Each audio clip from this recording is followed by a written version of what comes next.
De toutes les mesures annoncées par le gouvernement, c'est elle qui fait le plus parler. Réduire la vitesse de 90 à 80 km/h permettra-t-il de baisser le nombre de morts sur les routes ? Au niveau de la Nationale 10, près de Trappes, les conducteurs sont divisés sur la question. C'est pas normal. Pourquoi ? Parce qu'on est livreur, on travaille pour arriver un peu plus vite, on va arriver en retard. Après pour les accidents c'est pas mal, mais bon sinon c'est vrai que bientôt on va rouler à 60 sur l'autoroute aussi. Moi je trouve ça trop lent. Déjà 90 c'est dur, alors 80 ça va être dur, encore plus dur. Qu'il y aura moins d'accidents à 10 km, ça m'étonnerait. Pour le gouvernement, cette mesure qui sera appliquée sur près de 400 000 km de réseau routier permettra de sauver jusqu'à 400 vies par an.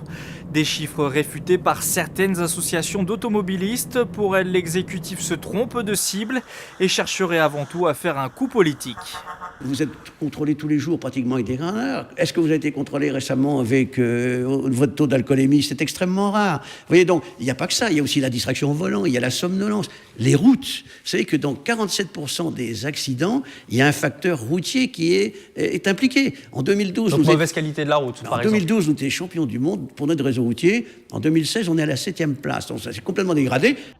Dans le département des Yvelines, plusieurs dizaines de kilomètres pourraient être soumis à cet abaissement à partir du 1er juillet. Le plan du gouvernement prévoit également un renforcement important des sanctions pour l'utilisation des téléphones portables au volant.